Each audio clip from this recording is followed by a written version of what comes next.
Bonjour à tous, je suis très heureux de vous retrouver dans le cadre de notre cours de microéconomie et nous étions en train de parler de la théorie du consommateur. Dans la vidéo précédente, nous avons pu définir un consommateur et nous avons dit un consommateur, c'est un agent économique, personne physique ou morale, qui choisit, utilise et détruit un bien, soit un service. Et aujourd'hui, nous allons aborder un nouveau point. Aujourd'hui, nous allons parler de la rationalité du consommateur. Qu'est-ce qu'un consommateur rationnel? Un consommateur rationnel est celui qui ne se trompe jamais dans ses choix. C'est un homo economicus, c'est-à-dire il cherche toujours à obtenir le maximum de satisfaction de ses besoins avec les moyens limités dont il dispose. Alors, nous allons voir comment un consommateur rationnel affecte ses dépenses. Nous avons un exemple ici. Paul, qui dispose d'un revenu de 3 000 francs. Paul a un revenu de 3 000 francs. Mais Paul veut consommer 3 biens. Le pain au lait, qui coûte 5 000 francs. Le gâteau, qui coûte 3 000 francs. Et le pain ordinaire, qui coûte 500 francs. C'est ça, c'est clair. Alors, Paul, sa première préférence, c'est le pain au lait. Sa deuxième préférence, c'est les gâteaux. Et sa troisième préférence, c'est le pain ordinaire.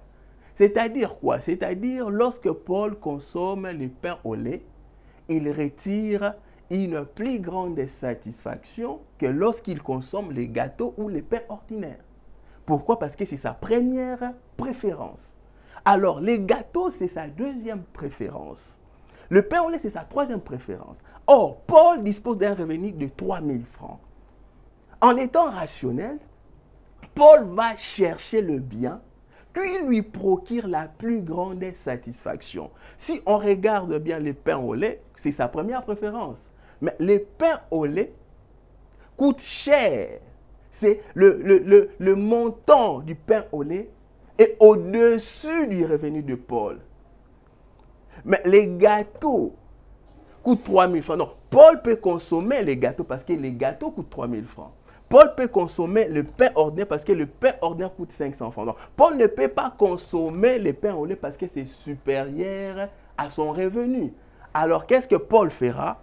Paul, au lieu de consommer des pains au lait, Paul va ramener sa consommation sur les gâteaux. Pourquoi? Parce que les gâteaux, c'est sa deuxième préférence. Lorsqu'il consomme les gâteaux, il retire une plus grande satisfaction que le pain ordinaire. Alors, deuxième exemple. Nous supposons maintenant que ces 3 biens procurent à Paul la même satisfaction. C'est-à-dire, Paul est indifférent face à ces 3 biens.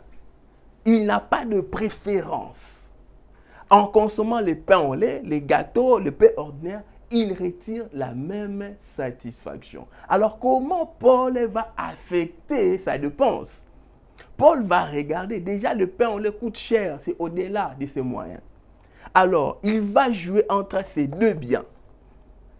Paul peut consommer les gâteaux, Paul peut consommer les pains ordinaires. Mais Paul, il va accepter d'abandonner les gâteaux pour consommer les pains ordinaires. Parce qu'en consommant le pain ordinaire, il retire la même satisfaction que s'il avait consommé le gâteau. Mais avec le pain ordinaire, Paul va épargner. Parce qu'en consommant le pain ordinaire, Paul va rester avec un revenu de 2 500. C'est de cette manière qu'un consommateur rationnel peut affecter ses dépenses Alors, cette rationalité que nous sommes en train de parler a pour base 4 axiomes, 4 postulats, 4 hypothèses. Alors, le premier axiome, c'est l'axiome des comparaisons. Cet axiome de comparaison établit un ordre de préférence. En effet, tout individu, lorsqu'il est en présence de 2 paniers de biens, par exemple, le panier A, de biens A, et le panier de biens B.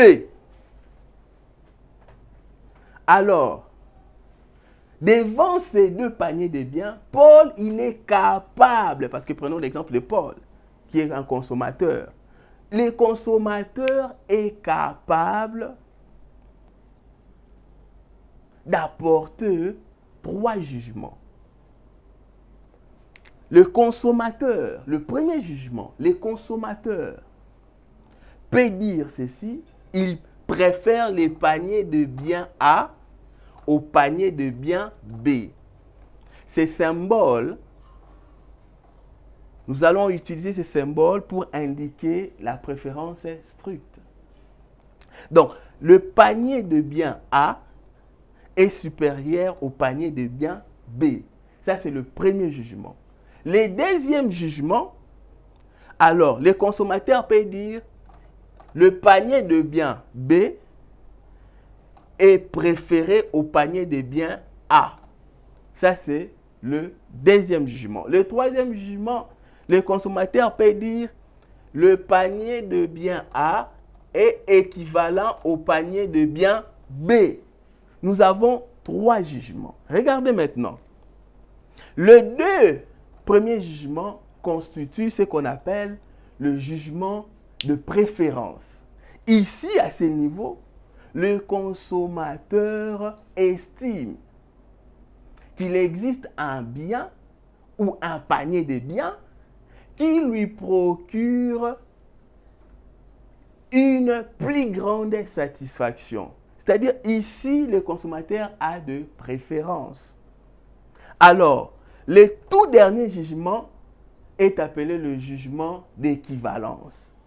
Ici, le consommateur est indifférent entre ces 2 paniers de biens.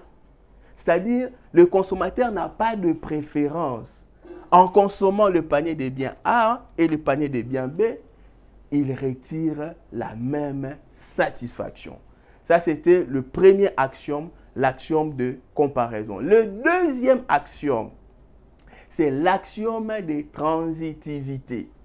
Ici, le jugement de préférence et d'équivalence sont cohérents ou transitifs. Alors, le consommateur se retrouve devant 3 paniers de biens. Le panier de biens A, le panier de biens B et le panier de biens C.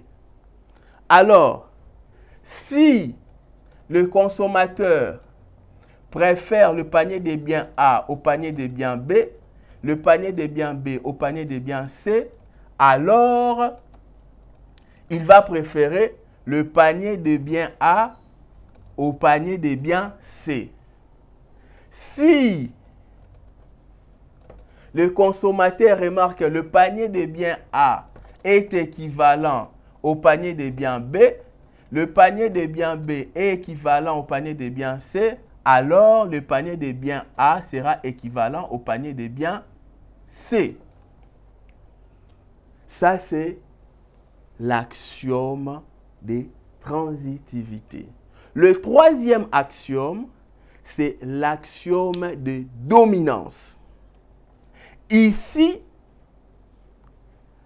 plus est préféré à moins. On a par exemple 2 paniers de biens. Le panier de biens A et le panier de biens B.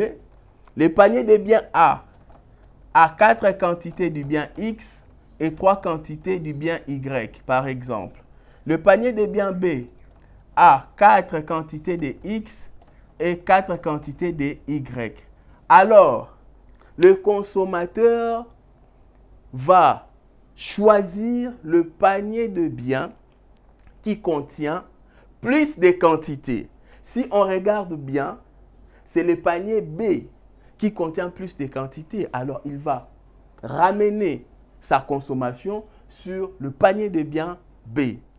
Le tout dernier axiome, c'est l'axiome de substitution. Avec cet axiome